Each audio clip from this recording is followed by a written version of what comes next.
Então, boa tarde a todas as pessoas, bem-vindos à 48ª Roda de Conversa da Frente Stamira, que hoje a gente vai falar um pouquinho sobre a saúde mental nos pequenos municípios aqui do Rio de Janeiro em tempos de pandemia. E a gente já tem, como sempre, né, alguns pré-inscritos, algumas pessoas que já confirmaram a participação e que a gente sabe que vão poder deixar aqui o seu relato para que a gente possa conversar sobre esse tema. Para começar a nossa roda, eu vou passar a palavra para o Pedro Gabriel. Bem-vindos e bem-vindas todas as pessoas aqui presentes. Hoje nós vamos conversar sobre a saúde mental nos pequenos municípios do estado do Rio de Janeiro. Como eles estão organizando o seu atendimento em saúde mental, como estão enfrentando a pandemia, como a questão da saúde mental tem afetado o funcionamento do serviço de saúde mental e tudo mais que quiserem comentar, para a gente conhecer um pouco da experiência dos pequenos municípios. Eu não sei se há... Não, nós teremos, assim, alguma... Eu ia perguntar aí por Silva Jardim, que tem já um trabalho sobre a questão de pequenos municípios, mas a gente tem uma lista de municípios que já se inscreveram previamente, não é isso? Que vão poder relatar. Como nós temos já 36 pessoas aqui participando, todos os municípios que tiverem um relato a fazer, não só aqueles que a gente vai chamando, que nós estamos chamando como uma pré-inscrição só, né? E aí o debate fica aberto, vamos conhecer um pouco das pequenas cidades do nosso estado. Leandro, volto para você. Obrigado, Pedro. A gente está com alguns municípios, né, que a gente recebeu a confirmação da participação, mas eu não sei quem são as pessoas, então eu vou falar e aí o nome do município, aí quem for falar por aquele município pega a palavra e a gente segue assim. Nós temos 6 municípios, a princípio, que se pré-inscreveram, mas todas as pessoas são muito bem-vindas para falarem aqui. Então a gente começa por Carmo, município de Carmo, lá na região serrana. Tá joia. Boa tarde, eu sou Érica Vitória, né, sou psicóloga de formação, fiz residência em saúde mental pela Fiocruz e atualmente sou mestranda em atenção psicossocial no IPUB, né. O Marcos, cuidador, está aqui, do município do Carmo, acho que a Thaís Marques, cuidadora também. Eu gostaria muito também que eles pudessem participar, né, aqui, falar um pouquinho da nossa experiência em Carmo, tá? Eu vou falar das ações, né, desde que foi decretada a pandemia em 16 de março, né, que imediatamente foram suspensas as atividades grupais e os profissionais orientados, né, ao uso dos EPIs. E aí a gente, então, começamos a intensificar nossas reuniões também de colegiado gestor para traçar as estratégias, né, de enfrentamento da pandemia, que para a gente era algo novo e inusitado, né. Então, a gente intensificou as visitas domiciliares, com entrega, e aí a gente pensou, né, naquele estoque de alimentação que tinha no serviço, que a gente poderia estar, então, fazendo pequenas cestas básicas e distribuindo nas visitas para, né, para aqueles usuários mais vulneráveis.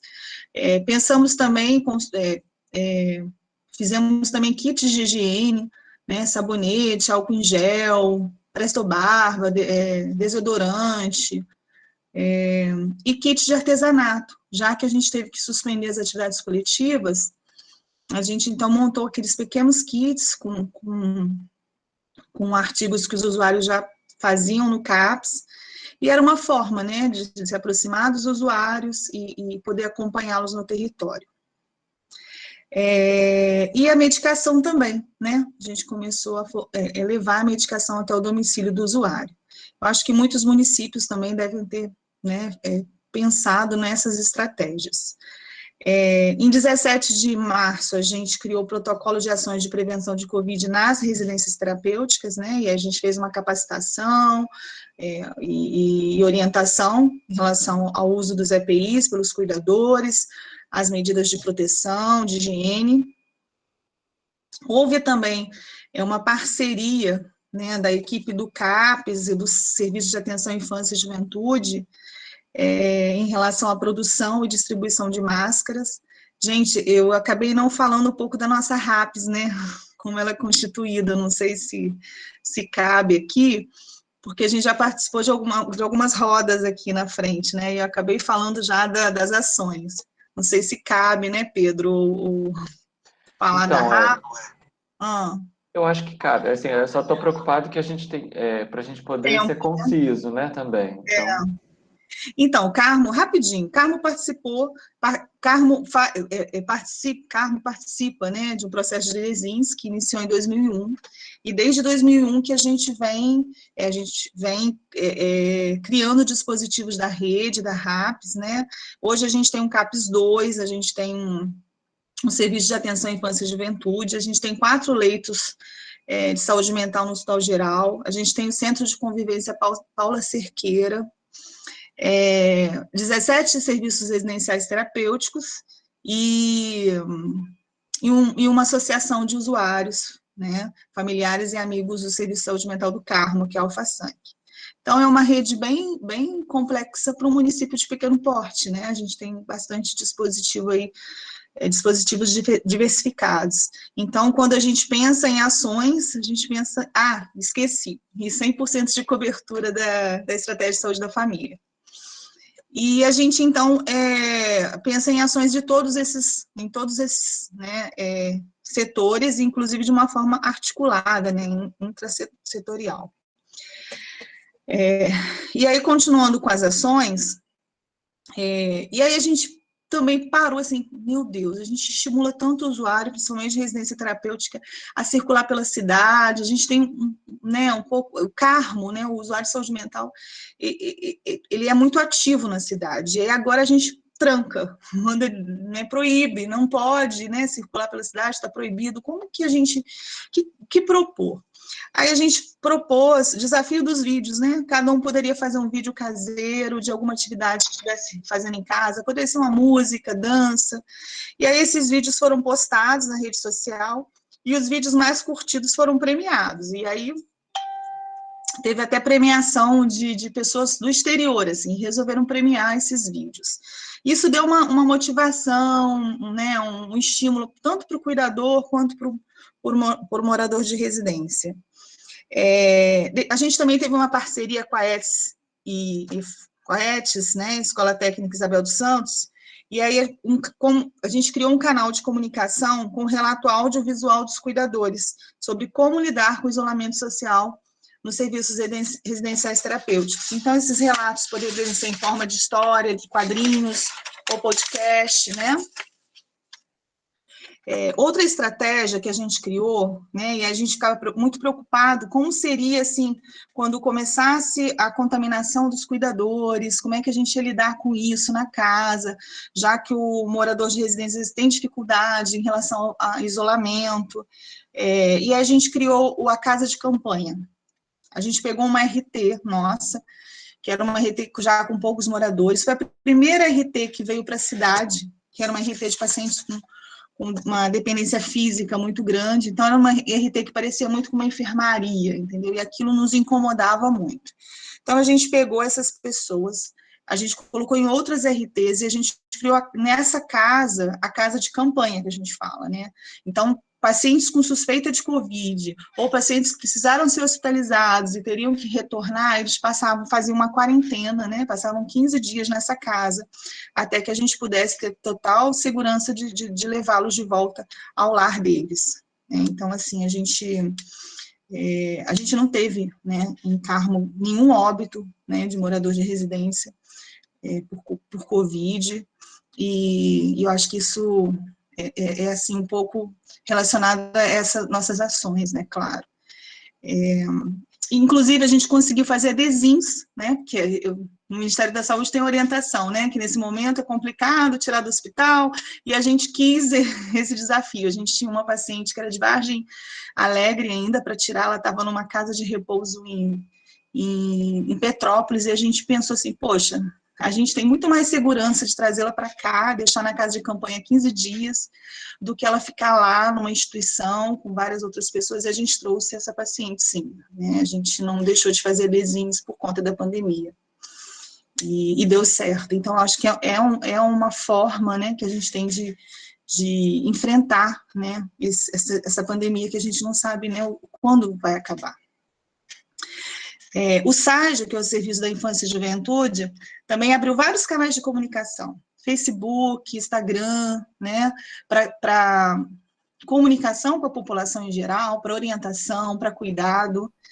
E a gente teve uma parceria com todos os psicólogos da educação, assistência social, saúde, que eles criaram a escuta empática, né, através do Instagram. Então, tem outro canal de comunicação com a população, para que a gente pudesse dar esse suporte, né, para esse momento tão difícil.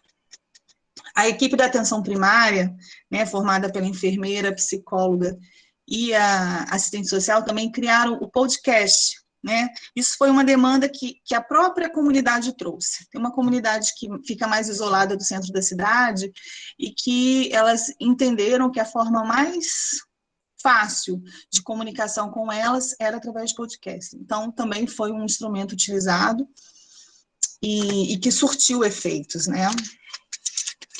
Tivemos também a terapia cognitiva,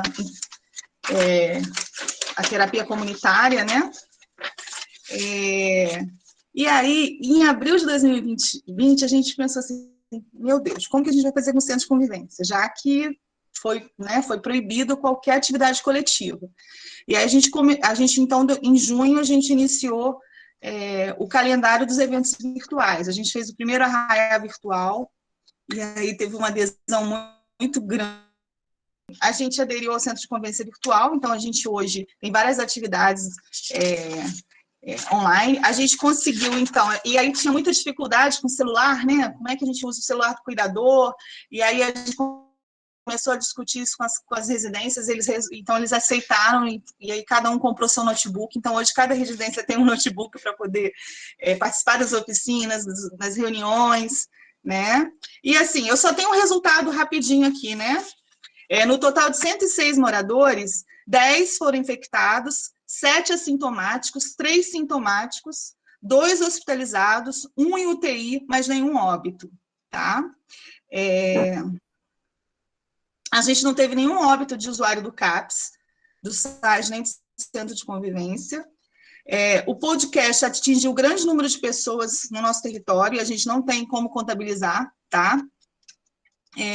Não houve muita adesão à terapia comunitária. Cerca de 50 educadores de RT e profissionais da RAPS aderiram às oficinas virtuais do Centro de Convivência, e outras pessoas de outros municípios, 5 pessoas que a gente consegue contabilizar de outros municípios aderiram. E todas as RTs aderiram ao desafio dos vídeos, participação no arraiá virtual. E cerca de 80 usuários do CAPS e 70 do SAGE foram contemplados com os kits, né, de higiene, artesanato. E assim, essas ações, elas também já foram divulgadas, né, no informativo de saúde mental em pauta do site oficial do Governo do Estado. É isso, gente, tá? Depois a gente entra para o debate. Obrigada pela oportunidade. Obrigado, Érica. Super importante. Eu acho que você trouxe dados importantes aí e que dizem muito do trabalho de vocês aí na cidade. E como a gente tem falado, né, a questão do podcast, o alcance que ele tem, que a gente nem tem como dimensionar, mas que é muito importante, a gente poder investir nessa tecnologia. Para a gente poder seguir, eu vou seguir então lá para a região noroeste, com Santo Antônio de Pádua. Só para eu tentar me organizar aqui, eu tenho quantos minutos? Alan, 5 a 7 minutos. Tá, então tá. Primeiro, boa tarde a todos. É um prazer estar aqui. É difícil para eu estar aqui nesse horário, até porque eu dou aula hoje na faculdade, mas eu mudei uns horários aí para poder estar aqui agora, então isso foi possível. Acho muito importante isso. Ainda assim, conheço alguns aqui, foi um prazer conhecer a Érica lá em Carmo, inclusive recentemente, levando os alunos, a equipe de Pádua para conhecer Carmo. Eu mesmo não conhecia, foi algo extremamente rico e importante aí para o nosso trabalho e também para o aprendizado dos alunos. Meu nome é Alan Aguiar, eu sou psicólogo de formação né, lá pela Universidade Federal Fluminense, fiz uma especialização também em psicanálise em laço social, tenho uma especialização em saúde mental pelo IPUG, né, e pela UFRJ. Atualmente eu sou professor de um curso de psicologia aqui da cidade, e também eu faço um mestrado em saúde mental, eu faço um mestrado em ensino, e a ênfase é a questão do matriciamento em saúde mental e articulação aí com a atenção básica. Eu sou psicólogo aqui no município há 15 anos já, tá? E há 8 anos já também eu estou na coordenação aqui de saúde mental. A região noroeste do estado, acho que ela tem algumas peculiaridades, é uma região que tem uma carência de recursos, né? Se me parece, eu vou confirmar os dados demográficos, mas é a região mais carente de recursos financeiros aí. Então, isso é uma situação preocupante para todos nós. Aqui no município, nós temos um CAPS do tipo 1, um CAPS antigo, né, Pedro, lá de 1996, temos um ambulatório de saúde mental aqui desde os anos 2000, temos uma residência terapêutica de 2005 e temos também um serviço hospitalar de referência em saúde mental no Hospital Geral, que é uma insistência minha para que ele continue existindo, mesmo aí com alguns ficando muito incomodados aí, né, com leitos de retaguarda no Hospital Geral. Né, há um ano, com a questão da pandemia, né? Como a Érica também falou lá muito bem em relação à Carmo, foram suspensas as atividades grupais nossas aqui. Isso nos obrigou, né, a intensificar as reuniões com a RAPS aqui de todo o município, né, eu convocando e chamando as pessoas, ninguém sabendo o que fazer, muito menos o que viria. Né? As visitas domiciliares nossas intensificaram também. Nos reunimos aí com a assistência social e com o Hospital Geral e criamos em uma tarde um alojamento para a população de rua, e foi um movimento de uma tarde muito interessante. Os pacientes da residência terapêutica, que nós sempre, né, convidamos eles a estarem na cidade, de repente eles não entenderam nada, que a gente pediu eles só para ficarem, né, dentro de casa, tendo todos os cuidados possíveis, assim como N outros pacientes aí.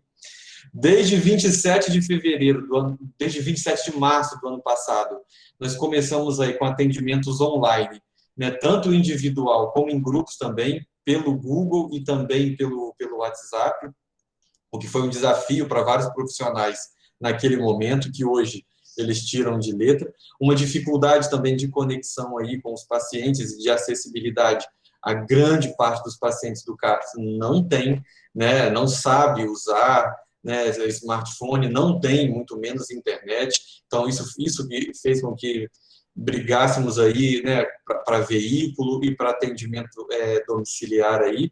Uma das grandes preocupações naquele momento ali era, né, a questão de uma acessibilidade, né, como é que vamos fazer um atendimento psicossocial dentro de um contexto de um isolamento, né, social. Foi o grande desafio aí.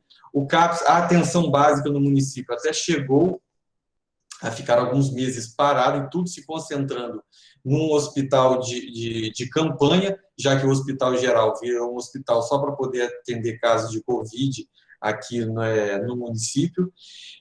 Fazer articulação de rede, profissionais, inclusive, muito atarefados e angustiados com a situação toda, também nos trouxe uma demanda aí gigantesca, tá? A questão aí, outra questão que preocupou ao longo do ano, eleições, né? Alguma coisa que afetou a todos nós aqui, uma mudança de governo que viria, não é? E aí, também, né, desde o início do ano, um novo governo, uma nova Secretaria de Saúde, essas mudanças que faz com que nós tenhamos que, desde janeiro, né, desse ano, a gente tem que organizar também, conversar com o novo diretor do hospital, com a nova Secretaria de Saúde. Né, eu falo isso aqui na reunião, mas eu tenho brigado muito com isso na Secretaria de Saúde, nas duas últimas semanas que eu consegui respostas melhores. Né, a verba do cofinanciamento, né, o município com muita dificuldade de poder usar a questão do cofinanciamento e com muito receio de como poderia usar mesmo sentando e conversando com eles aí, né, é uma verba importante para a gente poder, para que possamos desenvolver, né, de uma forma mais assertiva e adequada e mais ampla, né, a atenção psicossocial aqui na cidade, mas ainda tem sido uma situação muito delicada, principalmente nas últimas 3 semanas, né, que os casos têm aumentado em todos os municípios aqui, no estado do Rio e no Brasil todo, né? Isso tem sido uma dificuldade, né, muito grande de todos nós aqui, e eu acho importante, né, essa roda de conversa, porque exatamente cidades pequenas, né, aqui não tem, né, eu falei, tem um CAPS, né, álcool e drogas, infância e adolescência, escola encaminhando para a gente, a atenção básica procurando, o CAPS 1 é onde vai ter que caber tudo, né? E os profissionais sofrem com isso também, né? E Ministério Público, Tribunal de Justiça cobrando, CREAS, CRAS, né, o Conselho Tutelar, né, dependência química, tudo isso, e o hospital também nos pedindo apoios aí, o que faz com que o trabalho fique, né, a cidade pequena, mas o serviço acaba sendo, o trabalho no serviço acaba sendo vários grandes serviços aí que nós temos que nos deparar aí. Né? É um desafio para todos nós. Consegui falar em 7 minutos aí. Exato. Obrigado, obrigado. Um abraço. Muito bom. Seguimos, então, com a região mais próxima aqui, né? Região Metropolitana 2, lá com Silva Jardim. Às vezes isso trava mesmo. Vamos passar, então, lá para a região serrana de novo, com Macuco, enquanto a Renata tenta sair e voltar. Macuco é um município bem pequeno, né? Em média 7 mil habitantes, mas é como o colega falou, a gente acaba tendo um dispositivo só e precisando integrar tudo na saúde mental nesse dispositivo. No início da pandemia, o que a gente fez foi que a Maria, né, encerramos as atividades em oficinas terapêuticas. A nossa médica, na época, psiquiatra, só pôde atender através de teleconsultas, porque era de risco. E aí a gente se adaptou, a gente conseguiu tablets e fazia esses atendimentos assim, através da unidade. Os profissionais que estavam presentes intermediavam esse atendimento e demos ofertas de suporte individualizado, remoto, visitas domiciliares. Então, a gente fez até escalas de profissionais, mas a gente nunca interrompeu, muito pelo contrário, a gente estava sempre ativo, vendo a necessidade dos pacientes. Eu atuo muito com a terapia comunitária integrativa, então logo me adaptei e uso essa ferramenta e vou continuar usando ela. Quando puder voltar ao presencial, eu vou continuar com ela virtual também. Muitos têm dificuldade de acesso às questões remotas, né? Mas é uma atividade que ela acontece. E fizemos uma pesquisa com os profissionais da rede, incluindo não só a saúde, mas também a assistência e os funcionários em geral da saúde, sobre a questão do relacionamento, né, com essas dificuldades do Covid. E aí utilizamos a ferramenta do podcast, que até hoje se mantém, para cuidar de quem cuida. Né? Deixa eu ver aqui para não esquecer. Aí, por volta de setembro, a gente foi ficando assim, já angustiado, né? Necessitando oferecer mais coisas aos usuários, se aproximar mais deles. Então, nós começamos a pequenas oficinas. Começa, recua, de acordo com as bandeiras e determinações aí. Então, pequenas oficinas presenciais, com 4, 5 usuários, com distanciamento grande, e isso tem sido bem interessante. Né? Nós tivemos a troca do médico psiquiatra, então passamos a ter atendimentos presenciais também, inclusive com visitas domiciliares dele, porque antes era só a equipe e ele passou também a fazer visitas domiciliares.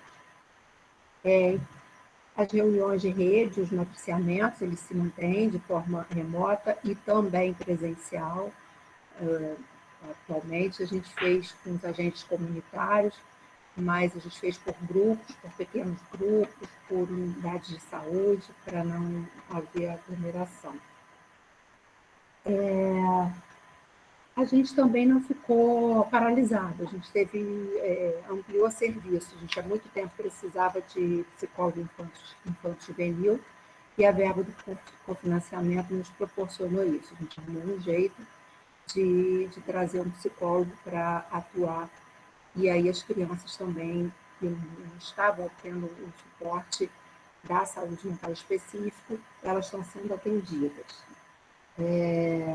Os acolhimentos, a gente tinha o hábito de fazer em grupo, passou a fazer individualizado, e essa demanda de acolhimento, ela meio que esvaziou por um tempo, e agora ela se intensificou. As pessoas têm procurado com mais frequência, muito transtorno de ansiedade, então está chegando mais essa demanda nesse momento, né? E a gente pensa que nossos municípios pequenos, né, por exemplo, essa semana, que houve essa questão desse decreto, né? Nós entendemos que esse decreto não era tão específico para a gente. A gente precisa cuidar, a gente precisa manter as regras de prevenção para o Covid, mas a gente não precisa encerrar tudo, né? Entendemos que isso é muito mais para as metrópoles, onde tem aglomeração de ônibus, de metrô, onde as pessoas precisam sair muito e se aglomerar. Aqui a gente consegue fazer as atividades com distanciamento. Então, houveram os decretos, mas com as exceções que o prefeito, os governantes deram essa autonomia para as coordenações. Então, a gente manteve os atendimentos, a gente reduziu o horário, a gente fez, mas não parou, não paralisou, pelo menos nesses 3 dias, segunda, terça e quarta. Ontem também, o secretário de Saúde, que entrou, ele é muito proativo e fácil da gente se comunicar. Ele mandou uma mensagem já, falando que aderiu a um Zoom pago, onde possibilita a gente fazer essa distância, porque até então a gente também usa recursos da gente. Eu estava pagando um Zoom com umas amigas, então agora a gente tem esse recurso próprio, né, de um Zoom pago pelo município, onde a gente pode utilizar.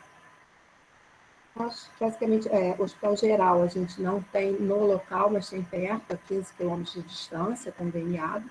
Então, tivemos algumas situações, mas que não foi pela pandemia. Foram situações recorrentes, muito de uso abusivo de álcool e outras drogas, e a gente conseguiu assistência no hospital e não tivemos problema. Obrigado, Marise. Vamos voltar lá, então, para Renata. Boa tarde a todos. Acho que agora eu consegui ligar o microfone, né?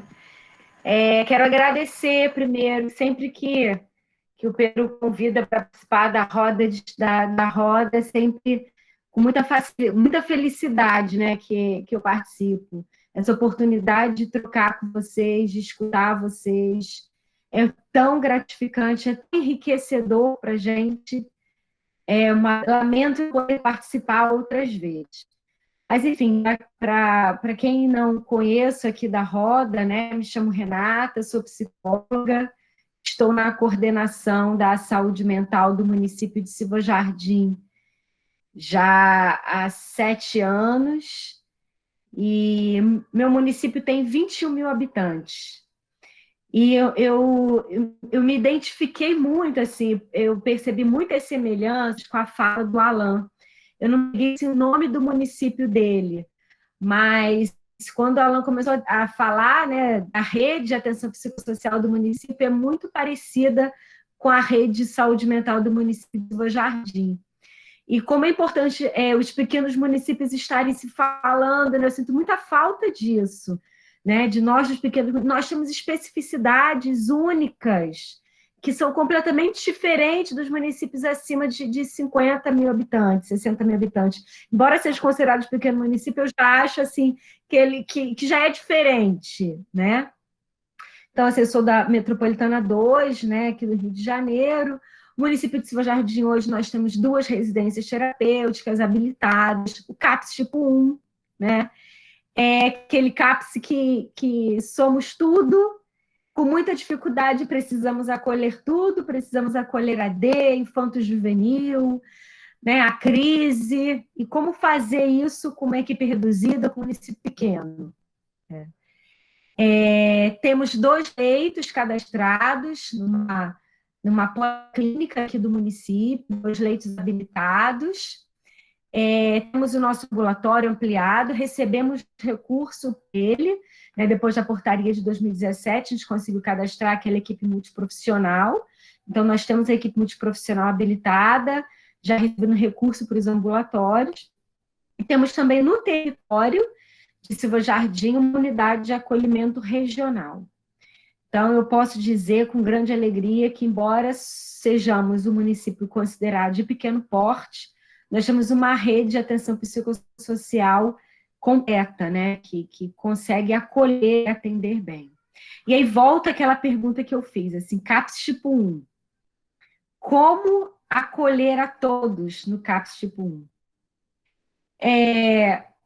Através do matriciamento, da comunicação, da troca de experiência com todo o território. E em pandemia, como fazer isso em tempos de pandemia, tendo que praticar o isolamento social? Então, assim, no início da pandemia, no ano passado, o CAPS e o ambulatório, nós nos organizamos e a primeira estratégia que nós montamos foi a estratégia de acolhimento da população de uma maneira geral, através de um número de celular, né, que foi disponibilizado para toda a população. Os psicólogos e alguns outros profissionais receberam chip, né, de telefone, e nós vamos atender toda essa população através desse contato via celular. Então, foi a primeira estratégia e conseguimos fazer assim, em tempo recorde, graças a Deus. Né? Está fazendo 1 ano agora, né? Essa semana faz 1 ano que nós montamos esse plantão psicológico. Então, essa estratégia foi muito importante, porque naquele momento a gente teve que fechar a CAPS, né? Naquelas primeiras semanas, a gente fechou o ambulatório, depois só nós fomos segunda quinzena de março, né? O decreto foi dia 15 de março, ano passado. O mês de abril nós fomos com ele parcialmente fechado, e maio que a gente retoma com os horários reduzidos, uma escala reduzida, né? E durante todo esse ano de pandemia, nós não encontramos nenhum paciente nosso do CAPS, né, que foi registrado com óbito pela Covid-19. Nas residências terapêuticas, né, que somos 2, nós temos hoje 14 moradores nas RTs. Desses 14 moradores, nós perdemos 2 no ano passado, sendo que um foi infarto, né, fulminante, e uma outra foi de complicações da Covid. Uma das RTs, nós tivemos todos os nossos moradores contaminados pela Covid. Na outra RT, que é a RT tipo 2, graças a Deus, nós conseguimos nos manter ilesos à Covid. Então, está sendo um ano, né, complicado. Quando nós pensamos em retomar alguns atendimentos em grupo no ano passado, nós conseguimos retomar, né, alguns atendimentos em grupo no CAPS, um grupo ainda reduzido, mantendo o distanciamento.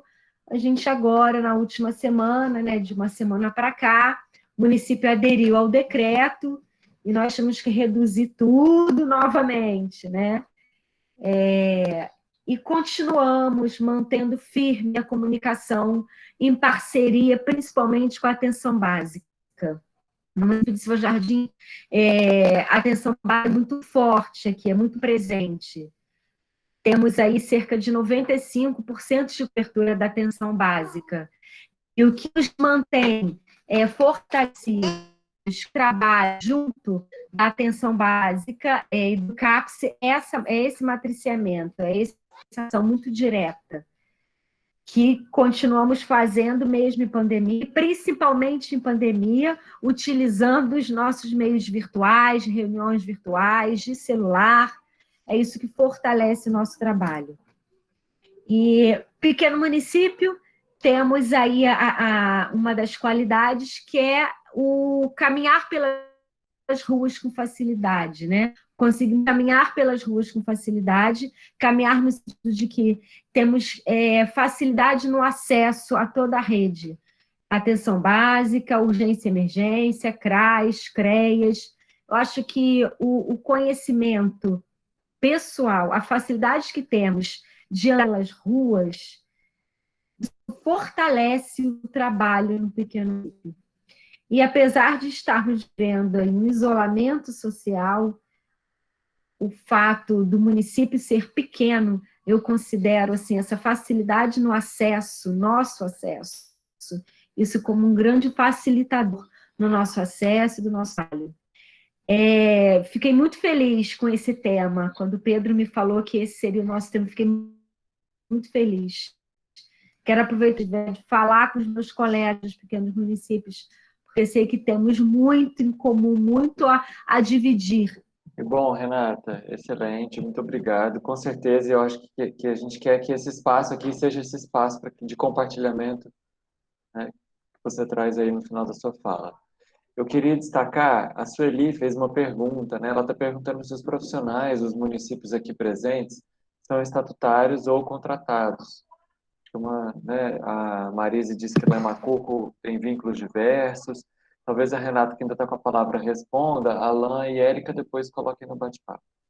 A equipe técnica, né, os profissionais de nível superior, psicólogos, enfermeiros, eles são não estatutários, são efetivos em toda a saúde mental. Agora, o pessoal, temos uma parte terceirizada, que aí conta com os cuidadores, o pessoal de apoio. Todos os meus cuidadores hoje, tanto da residência terapêutica quanto da unidade de acolhimento, eles são terceirizados. E isso é muito ruim, principalmente em troca de gestão. Tivemos aí uma mudança de gestão, né, e tivemos aí algumas trocas, então isso é muito ruim. Mas, graças a Deus, os profissionais de nível superior são estatutários. Aí, com muito presente, e infelizmente o meu pessoal de apoio ainda sendo terceirizado, a equipe terceirizada por uma firma. Eles aqui têm uma firma terceirizada. Obrigado, Renata. Com certeza o vínculo trabalhista faz toda a diferença. Érica respondeu que em Carmo tem vínculo estatutário e contrato, mas que os salários muito abaixo do piso, infelizmente, que estão precisando de um novo concurso. E antes de eu passar a palavra também para o restante, a Priscila colocou, né, aqui sobre essa pesquisa aí que está sendo feita sobre centros de convivência, iniciativas de economia solidária e cultura. Então, quem puder responder, a gente colocou lá no bate-papo. Vamos seguindo com o pessoal da região do Médio Paraíba. A gente tem, então, Piraí e logo em seguida Barra do Piraí. Olá, vou tentar ser bem objetivo aqui, né? Até anotei uns tópicozinhos para poder otimizar o tempo. Deixa eu me apresentar, meu nome é Ana Paula, sou psicóloga de formação, né? Atualmente estou na suplência da coordenação do Programa de Saúde Mental, na coordenação técnica do CAPS, de Piraí, do Serviço Residencial Terapêutico. Vou falar brevemente da nossa rede de saúde mental aqui no município. A gente tem um CAPS 1, né? Como já bem foi dito, é um CAPS que acolhe ali todas as demandas, né, de saúde mental, enfim, das mais diversas ordens e níveis de complexidade. A gente tem um serviço ambulatorial, né, para atenção à infância e adolescência. A gente tem um serviço residencial terapêutico que foi instituído nesse período aí pandêmico, né, que é um grande desafio. E a gente tem 2 leitos habilitados de saúde mental aqui no nosso hospital de referência no município. Bem, acho que é muito importante dizer, inicialmente, que logo no início da pandemia, aqui no município, os trabalhadores tiveram um apoio muito importante da Secretaria de Saúde, no sentido de que foi providenciado, por exemplo, para os trabalhadores, o custeio do combustível para que fosse evitado o transporte coletivo, foi paga a hospedagem para os trabalhadores que residem, né, em outros municípios, e aí, porventura, se entendessem que seria melhor dormir, né, fazer o pernoite no município, isso foi custeado pela secretaria, bem como o transporte sanitário também foi viabilizado, né, para garantir aí o deslocamento seguro dos trabalhadores. Eu falo isso porque, de modo interessante, um dos aspectos que eu tenho para compartilhar, né, que mais me chamam a atenção, como efeito dessa pandemia, é um certo desgaste nas equipes de saúde mental, né, e aí eu vou falar disso. Importante, então, esse apoio da Secretaria de Saúde, porque, de alguma maneira, minimiza, né. A gente, claro, né, acho que como todos, a gente reordenou os processos de trabalho, né, então a suspensão das atividades coletivas, que é a suspensão das atividades ambulatoriais, né, a gente, de um modo geral, presencialmente, estava atendendo as situações de urgência e emergência, né, a gente intensificou, né, as idas ao território, então as visitas domiciliares, elas foram intensificadas. O nosso público, que tinha uma condição de vulnerabilidade maior, né, e que aí, por exemplo, necessitavam de fazer as refeições no CAPS, né, a gente levou essas refeições até essas pessoas, a gente conseguiu sustentar isso ao longo do tempo. A gente fez, né, muitos teleatendimentos, enfim, o acompanhamento que antes se dava presencialmente, né, fosse via grupo ou via individual, né, a gente manteve, né, a gente sustentou à distância mesmo, né, por meio daí do uso das tecnologias. Ocorre que a gente percebeu de modo muito significativo uma certa mudança no perfil das pessoas que buscavam o serviço, né?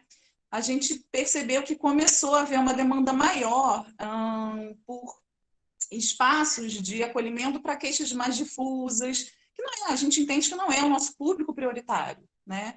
Mas, de fato, era uma demanda que de modo muito significativo, surgiu para nós, né? E que a gente entende, né? A gente avalia que talvez, né, esteja relacionado com uma certa despotencialização dos espaços coletivos que a gente já tinha bem constituídos com outros pontos da RAPS, com dispositivos intersetoriais, né? Então, assim, a gente, por exemplo, as ações de matriciamento foram absolutamente suspensas, né? Os espaços que a gente elaborava a construção de cuidado compartilhado foram suspensos. As áreas técnicas da Secretaria de Saúde basicamente ficaram voltadas para o Covid, né?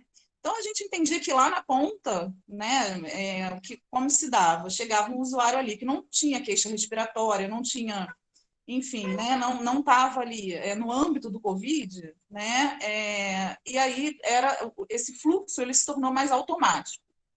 Então, a gente entendeu que isso se deu no nosso município, né? Então, houve ali uma ampliação, talvez, né, do nosso público, que nos preocupa, né, no momento pós-pandemia, né? Como é que a gente vai dar conta disso? Deixa eu ver aqui qual é o próximo ponto que eu coloquei. Um outro elemento, né, que tem a ver também com esse efeito na equipe, é que durante o período da pandemia, houve a interdição da Casa de Saúde de Cananéia, né? Então, nós tínhamos um usuário nosso, enfim, que a gente acompanhava, na verdade, a referência familiar dele nem mora mais em Piraí, mas esse morador atual, né, daqui da nossa residência, ele tinha um vínculo afetivo, porque por muito tempo o pai morou, enfim, aqui, né, circulou pelo município, então ele tinha um vínculo afetivo muito importante com o município, então a gente sustentou, né, a vinda dele para cá. E aí, como a gente tinha só esse possível morador, né, enfim, e aí a gente entendia que era necessário montar um serviço, a gente fez uma pactuação com o município de Rio Claro, que é um outro município de pequeno porte que tem aqui na região do Médio Paraíba. O município de Rio Claro tinha um usuário que também estava lá há muitos anos, né, na Casa de Saúde de Cananéia, então a gente trouxe esse morador também para a residência terapêutica aqui em Piraí, né? O que ocorre? Foi feito durante o ano de 2020, né, e aí vocês me perdoem, eu não sei precisar exatamente, mas foi estabelecida uma pactuação do município de Piraí com a entidade federal, né, baseada, acho que em uma lei complementar, algo assim, que limita o gasto dos recursos públicos com a contratação de novos profissionais exclusivamente para o combate ao Covid, né? Então, o que aconteceu, assim, em termos práticos? A gente montou um serviço sem ter como contratar equipe para esse serviço, né? Equipe de cuidadores. Isso, de alguma forma, repercutiu na equipe do CAPS, porque a gente teve que convocar trabalhador do CAPS para estar desempenhando a função, né, ali de cuidador, enfim, né? Então, por isso que eu vou falando um pouco do efeito que a pandemia acabou produzindo na equipe, né, de um certo desgaste, assim. E assim tem sido, né? A gente instituiu em agosto, né, esse serviço residencial terapêutico, e aí a gente conta também com profissionais que estão vinculados à atenção primária, enfim, que cobrem o plantão noturno. E aí, durante o período do dia, são profissionais do CAPS, né? Um outro elemento também que surgiu, né, no período pandêmico aqui no nosso território foi que houve um aumento significativo das pessoas em situação de rua, né?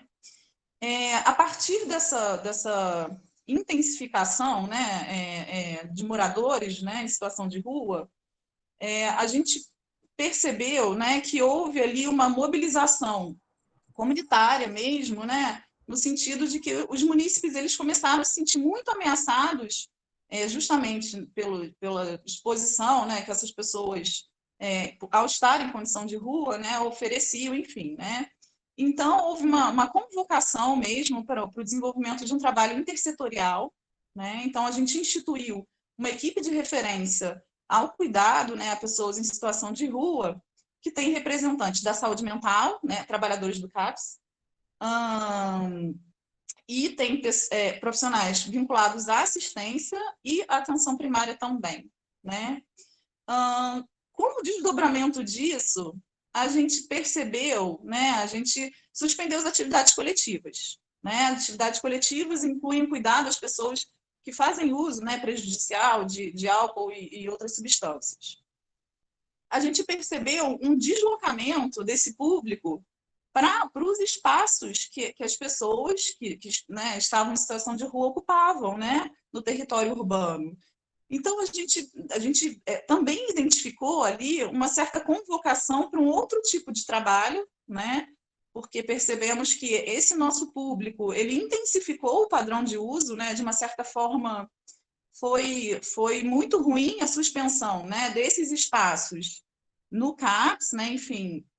E aí a gente percebeu, de fato, um agravo sensível, né, do padrão de uso, enfim, da condição de vulnerabilidade dessas pessoas que passaram ali, então, a estar junto com esse grupo, né, de pessoas que vieram para Piraí, né, muito provavelmente buscando um espaço mais protegido, porque Piraí é um município muito tranquilo, enfim, são pessoas que vieram dos mais diferentes lugares do Brasil, tem pessoas do Sul, pessoas do Norte, Nordeste, enfim.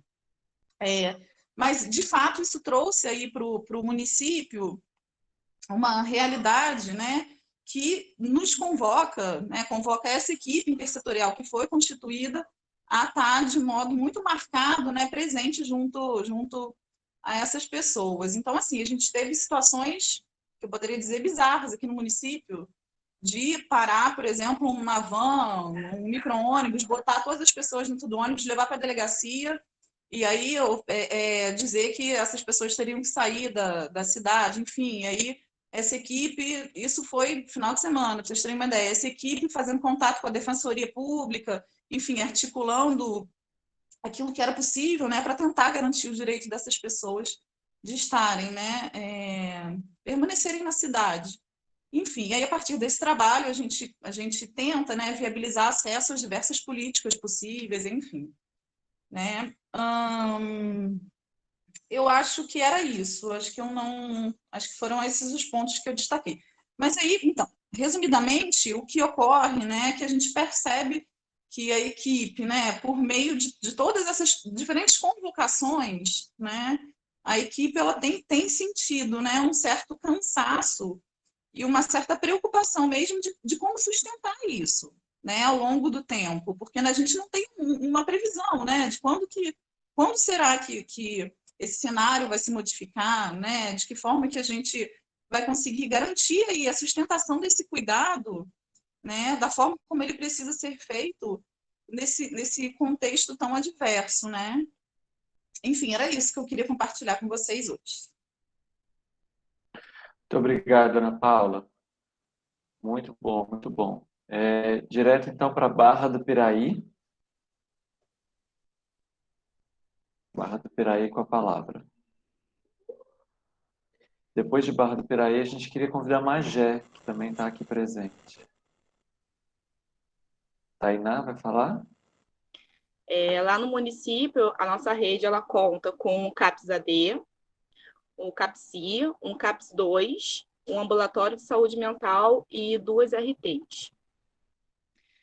Vou começar falando assim, que a nossa primeira dificuldade, né, no início da pandemia foi com relação ao transporte, né? Muitos dos nossos profissionais, eles são de outros municípios, a maioria até aqui do Rio, né? Eu sou do Rio, e a gente teve muita dificuldade assim de acessar a cidade para poder chegar aos usuários. Diferente do município de Piraí, né? Porque foi muito legal, né? A gente não teve essa assistência, esse auxílio. Então, tivemos a necessidade de nos reinventar já a partir disso. Foi quando a gente começou com os atendimentos virtuais, né? E as reuniões virtuais, né? As reuniões de equipe aconteciam de forma virtual. A gente precisou fazer uma escala de profissionais, porque nem todos nós conseguimos estar ali, né, no dispositivo. Então, o CAPSI ficou bem vazio assim, com relação aos profissionais que estavam presentes. Mas com relação aos usuários, nunca houve esvaziamento do serviço. Assim, eu já ouvi muitos relatos de que no início, na pandemia, os CAPs ficaram esvaziados. A gente nunca teve isso. Assim, na verdade, intensificou, né? Chegaram muitos novos acolhimentos nesse período para a gente. E a primeira ideia que a gente teve foi com relação à página. A gente criou uma página na internet, a gente tem uma página no Facebook e no Instagram, porque a gente precisava acessar essa galera que não chegava na gente, que não conseguia chegar na gente. E também por conta dos atendimentos que foram suspensos, né? Os atendimentos em grupos que foram suspensos. E aí vem a ideia da página. No início, assim, foi algo que a gente relutou bastante, porque por se tratar de um CAPSI, né, a gente atende muitas crianças. A gente ficou com muito receio com relação à imagem dessas crianças circulando na internet. A gente sempre teve esse cuidado, assim. Mas aí a página veio, foi uma necessidade. E, muito ao contrário disso, a gente nunca expôs a imagem de ninguém, sempre foi a nível de informação mesmo. E foi muito legal, porque a página cresceu de uma forma até um pouco absurda, que para a gente era uma novidade, sabe? Estar ali na internet e poder alcançar outras cidades, outros estados, até acompanhar o trabalho de outros serviços também.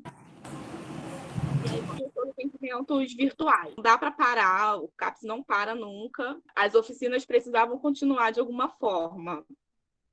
Nós fizemos alguns kits de coisas que a gente já vinha fazendo assim, no CAPSI, né, das atividades que a gente fazia no CAPSI, e levamos isso para a casa dos usuários também. Uma dessas oficinas que aconteceu foi a oficina de horta, algo que a gente já vinha fazendo antes, que é a nossa oficina Brincando de Horta, que a gente fazia com as crianças, e a gente montou esses kits e levou até a casa desses usuários. Eles receberam a gente muito bem, se sentiram muito acolhidos até, porque A sensação de abandono nesse período foi muito grande. E foi um tempo também que a gente pôde construir essa horta no CAPSI, assim. Era também algo que a gente se questionava muito, porque o nome da oficina é uma oficina de horta, mas a gente não tinha uma horta. Mas, ao mesmo tempo, a gente estava ali para brincar de horta e não ter uma horta necessariamente. E aí, nesse tempo, a gente conseguiu construir essa horta. Com o passar da pandemia, assim, as crianças podendo voltar para o serviço, e a horta estava lá, e foi muito legal para elas também. E aí foram surgindo outras ideias, né? Até aqui, né? Uma dessas ideias foi o diário, que veio desse cuidado à distância também. É uma oficina chamada Meu Querido Diário, para essa galera que é mais adolescente, né? A gente tem muito...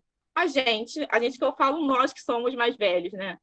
Quando nós éramos mais jovens, escrevíamos nos nossos diários as nossas angústias, as coisas que aconteciam no nosso dia a dia. E aí veio a ideia dessa oficina, que também teve uma adesão muito bacana, assim, os relatos foram muito legais. Conseguimos acessar, inclusive, uma galera que pouco falava, sabe? E eles conseguiam se expressar através daquilo que eles escreviam, ou desenhavam, ou colavam naquele caderno. E a Capsiteca, nós criamos a Capsiteca no serviço, assim. É um espaço onde a galera pode chegar, pode fazer leitura e pode levar o livro para casa, que é o mais importante, né? Já que a gente não pode estar ali aglomerando, né, no serviço. A Capsiteca, ela veio disso, assim, e aí eles podem levar esse livro para casa, cuidar desse livro que é do CAPSI, que é dos usuários, exercer esse cuidado, essa coisa de ser responsável, né? E depois trazer o diário para o serviço de novo, os livros, né, no caso. Obrigado, Tainá. Muito boas ideias aí de oficinas, né? A gente sempre tem compartilhado essas ideias e experiências inovadoras aí que têm dado certo. Muito obrigado. Então, como eu disse, a gente tinha esses municípios pré-inscritos, a gente identificou a presença do pessoal de Magé, alguém poderia falar por Magé, e a palavra vai estar livre para que a gente possa comentar, outras pessoas que falar de outros, dos municípios que já falaram, mas que outras pessoas que estejam aqui queiram também participar. Então, a palavra vai estar livre. Magé, alguém? Palavra aberta. Quem quiser participar, retomar a palavra, fazer comentário, fazer alguma pergunta, palavra aberta. A Rafaela, que eu vi que era do assistente social do CAPS de Magé. Não sei se a Rafaela ainda está aí. Estou um pouquinho nervosa. Não precisa. É porque eu sou recente no CAPS, eu só tenho 2 meses atuando como assistente social, e aí eu recebi o link, né, através de um grupo que eu faço parte, que só tem assistentes sociais no serviço social, e atuando na saúde, e aí eu falei assim, bom, eu vou participar para poder aprender, para trocar experiência, né? Mas assim, o que eu posso dizer mais ou menos do município de Magé é que a gente tem um complexo praticamente de saúde mental, até que ele é bem formado. A gente tem o CAPS-AD, a gente tem o CAPS infantil, tem o CAPS 2, que é o que eu atuo, e atualmente o município também, que tinha um CAPS-AD em outro bairro, agora virou CAPS 3. E tem a porta de entrada de Magé, né, do Hospital de Magé, que também atende esses pacientes na questão de urgência. Então, assim, é uma rede ampla, né, para um município de não tão grande porte, acredito que seja uma rede bem ampla de profissionais. A gente tem alguns profissionais estatutários, mas a maioria é contratado. E aí, com essas transições de governo, mas já não ficou diferente. A gente teve essa transição. Eu trabalhava no passado um alojamento para pessoas em situação de rua, e aí eu fui remanejada e foi onde eu consegui vir para o CAPS. E aí, quando eu chego no CAPS, eu fico me perguntando, né, gente, como que vai ser a minha atuação enquanto assistente social na saúde mental? Nunca tinha atuado nessa área, mas eu já tinha lido sobre, eu tenho uma especialização, não específica na saúde mental, mas eu tenho, Então, assim, é o que me deu uma base para me fazer uma atuação. E aí, assim, eu já fui, em 2 meses, já fui picada pela saúde mental, estou apaixonada. E aí, a gente vem trazendo um pouco do que a gente tem de, tem de profissão, como é que eu vou te dizer? De experiência, né, das outras áreas, porque eu saí da assistência e vim para a saúde. Mas, assim, eu sou apaixonada pela política de saúde, então eu estou amando. E aí, eu deparo com muitos pacientes que eu atuava, né, que eu encontrava usuários na assistência, acabam sendo também usuários da saúde mental, e é muito importante um assistente social na saúde mental. A gente consegue ter um olhar muito diferente. Às vezes eu fico me questionando muito o meu fazer, porque eu não estou ali só para orientar para benefícios, eu não estou ali só para dar acesso à orientação, acesso à documentação, ao benefício do BPC, ou para dar um atestado. Por isso que eu fico me questionando muito. Eu troco muita informação com meus psicólogos, amiguinhos, porque são mais antigos, né, estão mais tempo do que eu. Eu fico trocando muita figurinha com eles. Mas o bom é que, assim, eu fui tão bem acolhida que, mesmo não tendo tanta experiência, a gente acaba fazendo uma troca muito rica, tanto psicólogo quanto assistente, e os demais equipes também, né? E assim, o importante é que em um atendimento, assim, bem resumir, né, minha fala, não tenho muita experiência, né, para falar, mas assim, o que vocês estão falando não está diferente daqui, os atendimentos reduzidos, os grupos também, né, foram paralisados por conta da pandemia, as visitas domiciliares também, tudo que está acontecendo no geral aqui também está acontecendo, né, não está diferente, infelizmente. É um público que precisa muito da nossa atenção, principalmente nesse momento. E a gente também tem um CAPS ambulatório, que a demanda também tem crescido, assim, umas coisas assim surreal, de 5 atendimentos no dia que você faz, 3 encaminhamentos para a rede de ambulatório, porque você vê que com as pessoas, né, com a questão da pandemia, a questão de ansiedade e depressão tem aumentado muito, e a gente também tem essa rede aqui no município, esse ambulatório. E assim, voltando, né, que eu estava falando da questão da minha atuação, eu pego para ler várias vezes artigos, né, para poder ler em questão de atuação, como que é importante o assistente social na saúde mental, porque aí a gente tem a questão social da pobreza, da miséria, a questão da vulnerabilidade social, que eles já têm em si, associada ao transtorno mental. Porque quando eu estava na assistência, eu via só vulnerabilidade. A pessoa sem renda, uma pessoa sem acesso à moradia, a questão de lazer, questão de educação, transporte, sem acesso a benefício, tendo como direito. E quando eu chego na saúde, tem tudo isso e mais um pouquinho que é o transtorno mental. Então, assim, eu trabalho 2 dias nesse equipamento, nesse dispositivo. A gente só tem 2 assistentes sociais e eu vejo, assim, que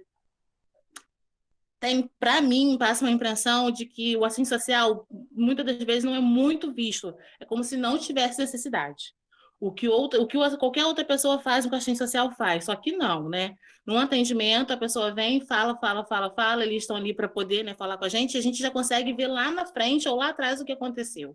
Então, assim, é o que eu estava falando, a pessoa tem a questão do transtorno mental associado à vulnerabilidade social, e nós, enquanto assistente social, é que temos a maior habilidade para meio intervir. Não que a gente resolve o problema, porque senão a gente resolveria até os nossos, né? Mas a gente pode orientar e ajudá-los, né, na questão de orientação, de acesso aos benefícios. Obrigado, Rafaela. Viu só? Excelente o seu depoimento. As pessoas escreveram aqui que adorando o seu depoimento e concordo com a Sueli. Agora você não sai mais da saúde mental, né? Tomara, estou adorando. Obrigada. Seja bem-vindo à nossa roda. Toda terça-feira, às 5 horas da tarde, estamos aqui fazendo roda de conversa. Tá Estarei, obrigada. Por nada. O link é o mesmo, toda semana. Palavra aberta. Quem quiser participar, falar, comentar, perguntar. Eu vou fazer uma pergunta para a Rafaela, que eu gostei muito assim da parte que ela falou em relação a como os assistentes sociais eles não são vistos. Assim. Eu queria saber como que isso acontece em relação aos profissionais ou de uma forma geral mesmo, porque eu estou no NASF e eu também tenho essa sensação, assim, que parece que as demandas elas chegam assim muito pontualmente. Muito assim, como se a gente fosse resolver a questão somente do benefício, ou como se a gente tivesse só atrelado essa questão assim da vulnerabilidade, mas é só como se fosse isso, não tivesse outra coisa além. Aí eu queria trocar essa figurinha para ver se é só uma impressão minha ou se é isso. Então, eu acho que essa impressão eu também tenho, e eu acabei ficando, porque assim, quando eu cheguei lá, eu falei, fui me apresentada, o que foi me apresentado? O que vou fazer? Orientação a benefícios, projetos e serviços de assistência da rede em geral. Tudo bem. Isso daí realmente nos compete, né? Mas não somente. O assistente social, ele tem o que a gente fala, né, de umas vertentes. Teoria, teórico-metodológico, ético-político e a questão de intervenção. Quando a gente junta as 3 dimensões, a gente faz uma atuação super grandiosa e valiosa para aquele usuário. Então, assim, já me deu essa impressão. Chego num ambiente, num dispositivo, de tão importância da assistência social hoje estar trabalhando. Você ter só 2. Então, assim, no meu dispositivo, a gente tem 11 psicólogos e 2 assistentes sociais. Já começa aí. Eu falei assim, bom, então, não sei, de repente é uma coisa na minha cabeça. Mas não, sempre foi assim, né? Eu fui perguntando a outras pessoas e sempre foi assim, sempre foi só 2 assistentes sociais e a equipe de psicólogos é maior. Então, assim, aí quando eu vou para assistência, que eu fico sempre fazendo link, eu vou na assistência, volto na saúde, eu vou para assistência para me ficar tentando me entender, né? E aí na assistência, parece que o assistente social é mais visto, é melhor visto, né? O assistente social resolve tudo. As pessoas têm essa característica, que assistente social é resolvedor de problemas sociais. Não, a gente não é. E aí, quando você vai para a saúde, o psicólogo tem mais não é o valor, né? Eu não vou saber usar a palavra certa. Mas o psicólogo é mais visto do que o assistente social. O assistente social só pode atuar na assistência? Não. Então, assim, mas também faz parte dos assistentes sociais. Tem que se fazer presente, tem que procurar estar presente na política, tem que brigar pela política que trabalha. Só que muitos também não fazem. Então, assim, infelizmente, eu também tenho que falar dessa parte, sabe? O fato do assistente social estar na saúde, ele sim é profissional de saúde também, e muitos não se fazem presente. Então, assim, eu fiquei com essa impressão de que o assistente social não se é tão bem visto na saúde mental, não é questão de não é bem visto, é como se não tivesse tanta importância, não sei por que eu fiquei com esse questionamento. Mas, assim, é principalmente por isso. Pela equipe ser tão grande de psicólogos e assistentes sociais ser reduzido. Por quê? Né? Se transtorno mental, saúde mental, não é só a questão psíquica. Se não tiver a questão social também trabalhada, a pessoa não vai sair daquela situação, né? Eu acho que foi essa impressão que eu fiquei. Obrigado, Ana Paula e Rafaela. Alguém mais? Oi, posso então só complementar um pouco aí a fala da Rafaela? Não, porque era muita coisa para sintetizar, né, em 5, 7 minutos. Mas, por exemplo, outro elemento que a gente percebeu aqui no município foi um aumento, né, na taxa de ocupação do nosso leito, saúde mental, né? E a gente percebeu também que muitas vezes o que precipitava, né, esse momento mais agudo da vida das pessoas, né, que passaram pelo leito, muitas vezes, quando a gente parava para ouvir, né, tinha uma origem em questões que estão ali dentro do sofrimento social, né? Então, assim, a perda, por exemplo, de benefícios, né? A dificuldade de acesso às políticas, que acabavam ali agudizando, né? determinadas experiências de sofrimento que, de tão intensas, acabavam demandando, em algum momento, a inserção nesses dispositivos, né? Então, assim, acho que o quanto que isso que a Rafaela falou, né, o quanto que é importante, né, a gente entender que esse campo é um campo transversal, né, e que aí não tem como a gente fazer o cuidado adequado, né, se a gente não entender que a gente precisa estar articulado com diversos outros setores, né, e o quanto que isso é importante na vida das pessoas, né, no dia a dia, enfim. Mas só queria complementar, porque foi uma coisa que ficou para mim, assim, me chamou a atenção a partir da fala dela. Com certeza, Ana Paula, obrigado. Pedro colocou aqui, né, se algum município presente que ainda não falou, quiser falar, a palavra está aberta. A Priscila, né, gostaria de aproveitar para parabenizar todas e todos vocês que estão sendo resistência nesse momento e contexto. Muitos problemas semelhantes e muitas eventuais soluções podem ser compartilhadas. Muito importante esse espaço mesmo, como a Renata destacou. E o Rodrigo Echebarrena fez uma pergunta: como é a questão da formação continuada nos municípios pequenos? Eu posso falar um pouquinho, né? Então, a gente tem uma parceria, lá em Carmo, a gente fez uma parceria com a Escola Técnica Isabel dos Santos, né? E aí a gente, todo ano, a gente oferece o curso de cuidadores, e a própria equipe técnica também, a nossa equipe da RAPS, a gente também está sempre criando capacitações, né? E participando aí de discussões. Mas eu queria, além disso, falar que a gente também tem muitas barreiras, né? Falo que o ano passado, e ainda é a maior barreira, é a articulação com a atenção primária. O ano passado, na minha apresentação, eu acho que isso não apareceu, né? Mas o ano passado, quando decretou a pandemia, criaram um gabinete de crise, e em nenhum momento foi nos oferecido uma cadeira no gabinete de crise, e aí, assim, depois a gestão até que realmente falou, poxa, a gente só contratou enfermeiro, médico, em nenhum momento a gente pensou num psicólogo, um assistente social, e assim, foi totalmente desconstruída, desarticulada a atenção primária. Eles pegaram os médicos, os enfermeiros e botaram no centro de Covid, alguns da estratégia, tiraram do território, e outros ficaram no ambulatório central, fazendo atendimento clínico da população. E colocaram uma pessoa para fazer, um médico só para fazer visita domiciliar, um enfermeiro só para fazer curativo. Então, assim, eu acho que foi uma desarticulação que até hoje traz muitos efeitos negativos para a nossa rede, assim, de desassistência mesmo no território nesse momento. Hoje a nova gestão, né, o novo governo está tentando aí reorganizar a atenção primária, mas assim, eu ouvi Silva Jardim falando, né, de como lá é forte, é potente essa atenção primária, e esse para Carmo eu ainda vejo como um desafio, assim, a gente conseguir fortalecer a atenção primária e conseguir fazer um trabalho articulado de matriciamento, tá? É um desafio ainda para Carmo. Um desafio que toca num ponto importantíssimo, né? Renata, quer comentar alguma coisa? Fala, Renata. Quero comentar. E em contrapartida, assim, né, nós temos uma grande dificuldade no município em relação à educação continuada. Há tempos estamos aqui tentando desenvolver uma capacitação, um curso para os cuidadores por conta dessa mudança, né, dessa rotatividade. Nós temos grande dificuldade com isso.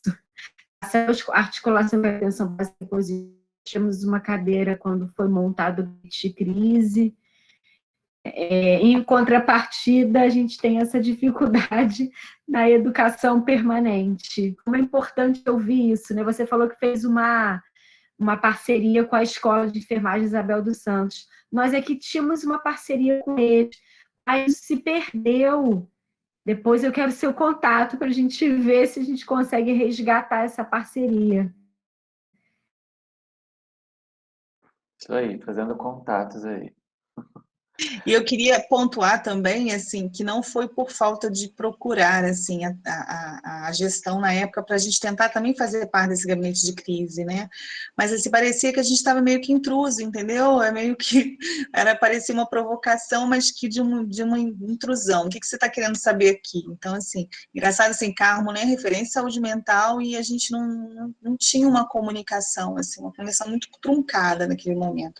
Então, a gente foi a própria a nossa RAPS, sem atenção primária, a gente se reinventou, entendeu? E foi cuidar lá dos nossos usuários, mas isso é uma pena, isso para mim me afeta demais.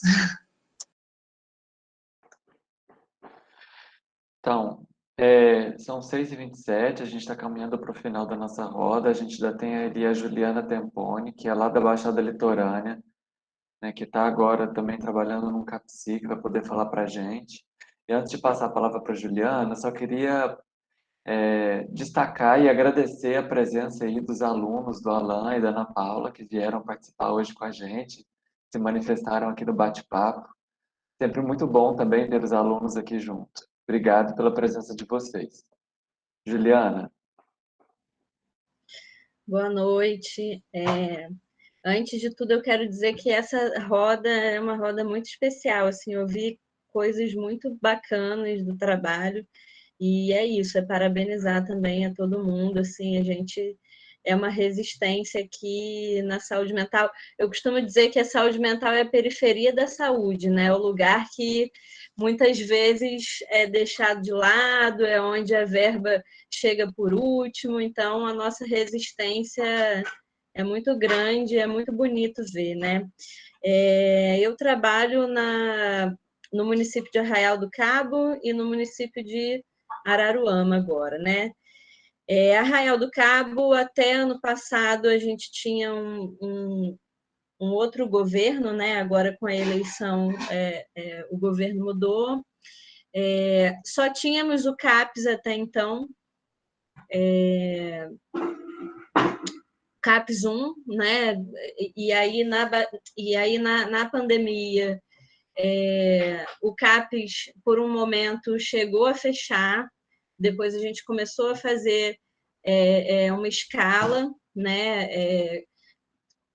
Já um pouco antes da pandemia, a gente tinha começado um trabalho no 2º distrito também, né? Deslocamos 2 psicólogas para o 2º distrito para poder, porque é um município que o território é muito extenso, e aí a gente tinha essa barreira de acesso, porque não era todo mundo que conseguia chegar no centro de Arraial do Cabo, os ônibus passavam de 2 em 2 horas no 2º distrito, era bem difícil, assim, ir para uma pessoa com transtorno mental, né? A gente faz o acompanhamento de território, mas ainda assim é uma dificuldade pegar o ônibus.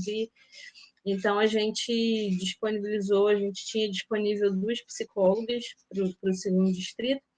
E aí, agora, eu acho que no ano de 2021, com esse giro, né, do governo, algumas coisas estão mudando, a gente está começando a fazer um projeto de censo para poder vislumbrar a possibilidade de ter uma RT, né, a primeira RT de Arraial do Cabo, que ainda não tem, e é um município que desliguei aqui sem querer, que de vez em quando a gente tem usuários que a gente sabe que já foram internados ou que acabam sendo internados e a gente acaba descobrindo que é de Arraial do Cabo. Então, essa gestão agora tem feito um trabalho bastante importante nesse sentido, da construção de uma RT. Que mais eu posso falar? O 2º distrito, a gente está com um projeto também de ter mais profissionais, além dessas 2 psicólogas, de ter mais profissionais que vão até o território para atender os usuários, então acho que isso também é bastante positivo. E acho que é isso, assim, em Arraial do Cabo é basicamente isso. Em Araruama, a gente tem uma rede que tinha até então um CAPS, 2 RTs e o ambulatório de saúde mental. Esse ano aconteceu uma coisa que, assim, eu acho que é muito, muito bacana, muito bonito de acontecer e um desafio muito grande. Porém, assim, eu e toda a equipe estamos com todo o gás, né? Assim, porque a gente conseguiu abrir o CAPSI de Araruama esse ano. E aí é um desafio muito grande, porque é um dispositivo de saúde mental para criança e adolescente que está sendo aberto no meio de uma pandemia. Mas foi o que eu falei, é um desafio que nós, né, eu estou agora na coordenação desse dispositivo e a equipe inteira está com gás, querendo atuar, a gente já começou o processo de matriciamento pelo CAPSI, já estamos incluídas, né, nessa rota do matriciamento, porque em Araruama o matriciamento já acontece. Inclusive, o próprio ambulatório, ele faz esse trabalho de matriciamento também, que é uma coisa que nem todo ambulatório de saúde mental tem esse trabalho, né? Existe uma proposta de reformulação do ambulatório também, para que não fique um dispositivo que faça aquele atendimento de meia hora, individual, né? Então, a gente lá na RAPS de Araruama, a gente tem esse projeto também de trazer oficinas para o ambulatório, de fazer esse matriciamento, e é claro, né, que tudo muito de acordo com as possibilidades que a gente tem hoje, né? As oficinas, pelo menos no CAPCI, por exemplo, a gente tem feito de forma até individual, para que não gere aglomeração, né? Ouvi aqui na roda também falando sobre a questão dos usuários que sofreram em relação à pandemia. Em Araruama, a gente teve uma perda numa RT de 2 usuários, de dois moradores, por causa do Covid, né? Um foi direto, assim, pegou Covid, foi para o hospital, foi entubado e veio a falecer.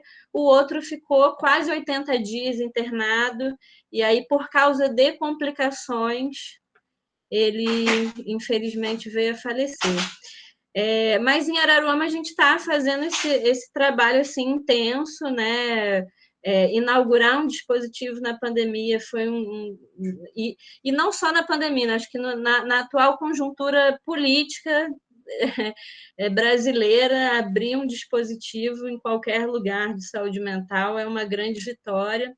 Então, acho que o maior ganho desse ano até agora foi o CAPCI. E é isso, acho que falei o resumo dos 2 municípios. Obrigado, Juliana. Com certeza, abrir um dispositivo em tempos, né, nesse momento é algo para se vangloriar. E parabéns e que seja uma boa gestão a sua lá no CAPCI.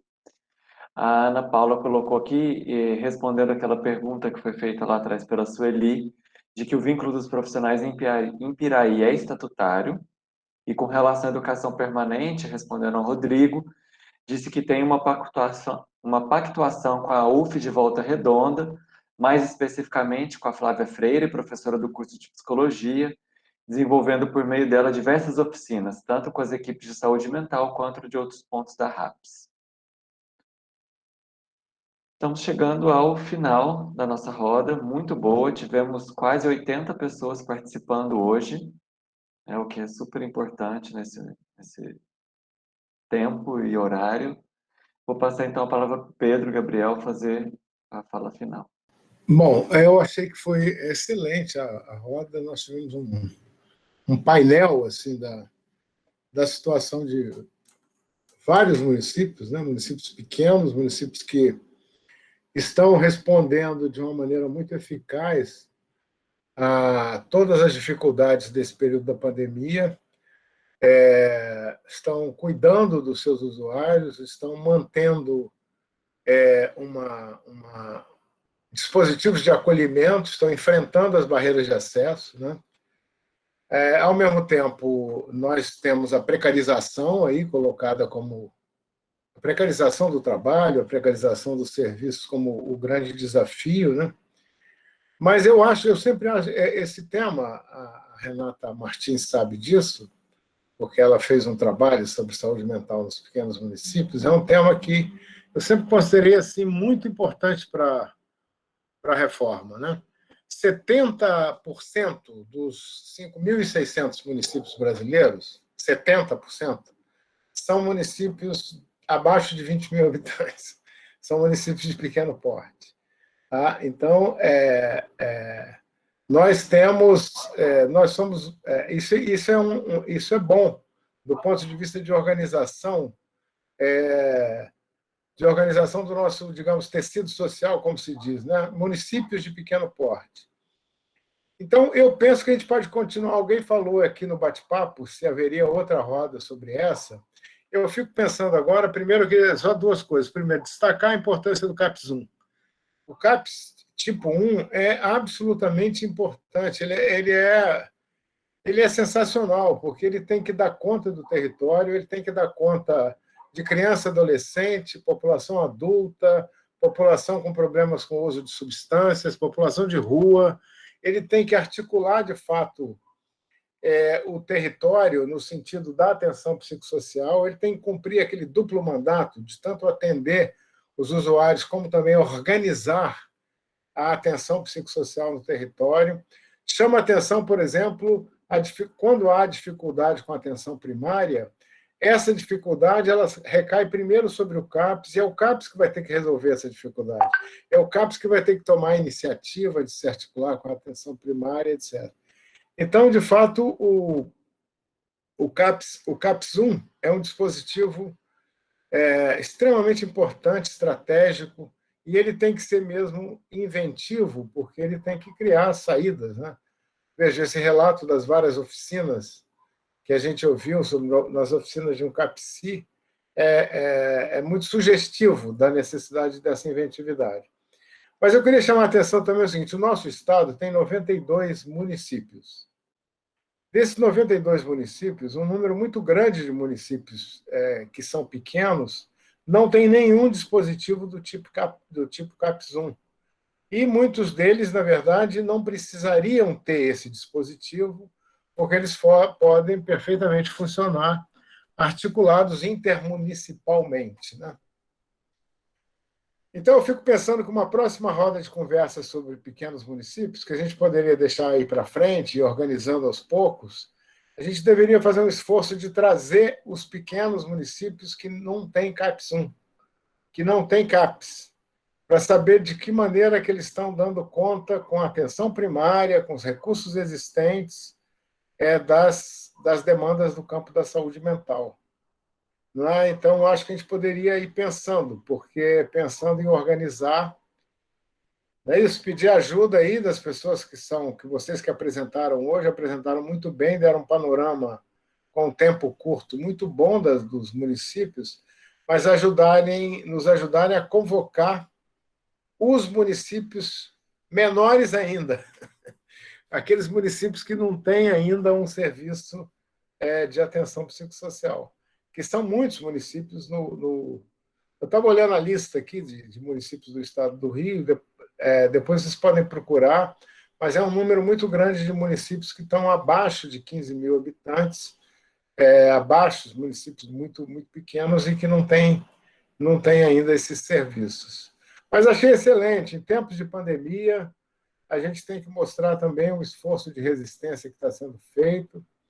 Os números relacionados às perdas de vidas que nós tivemos são sempre muito tristes, mas mostram também que houve um cuidado muito grande, não é isso? Então, eu tenho a impressão até que me chamou a atenção o relato da Ana Paula, lá de Piraí, chamando a atenção para o fato de que, eu acho que foi a Ana Paula mesmo, ou foi a Érica, não sei, que um paciente que estava num abrigo e que voltou para o município, acho que foi a Érica. Foi Érica. Para viver numa comunidade terapêutica, porque aquilo ia ser mais protetivo para ele em relação à própria Covid. Nós sabemos da gravidade dos casos de Covid nos abrigos, né? Dos abrigos da assistência social, não só no Brasil, né? Também fora no Brasil. Na Europa, a grande mortalidade no início da pandemia foi em abrigos de idosos, né? Então, quer dizer, muita coisa que esse tema da saúde mental em pequenos municípios nos traz. O pequeno município, ou ele tem uma rede eficaz, ou ele percorre, de fato, o seu território, ou ele não conseguirá dar conta da saúde mental. Mas se ele fizer isso, a Renata, não sei se foi a Renata, alguém falou, numa cidade pequena a gente consegue transitar muito melhor. É isso mesmo, as pessoas se conhecem. As pessoas se conhecem. Portanto, a possibilidade de um pequeno município ter uma boa acolhida para o campo da atenção psicossocial e para os pacientes graves e pacientes com transtornos mentais também comuns, não só os pacientes graves, é maior do que nos grandes municípios. os pequenos municípios têm uma potencialidade de resposta maior do que os grandes municípios. Isso é que é interessante da gente refletir e praticar, né? Refletir e praticar. Então é isso, parabéns, muito boa roda. Queria lembrar a todas as pessoas que estão aqui que as rodas de conversa, depois de editadas pela Pamela, elas vão para o YouTube. E aí todo mundo, nós tivemos 75 pessoas aqui, quase, ou mais do que 75, não sei. Quase 80. Quase 80 pessoas, então depois essas pessoas podem divulgar para os seus colegas, conhecidos e tal, para assistirem a roda de conversa lá no YouTube do Nupsan Frente Stamira. Tá bom? Um grande abraço, Leandro. Devolvo para você. Obrigado, Pedro. E aproveita então, né, pessoal, quem não conhece o nosso canal lá no Nupsan, canal no YouTube, está convidado a se inscrever, ativar as notificações, que vocês vão saber sempre que a gente postar lá um vídeo novo, alguma coisa. Obrigado a todos e até semana que vem. Boa noite. Tchau, pessoal. Boa noite. Boa noite a todos. Boa noite. Boa noite. Boa noite. Boa noite a todos. Obrigada. Boa noite, gente. Boa semana. Cuidem-se aí todos vocês. Fiquem com Deus. Tchau.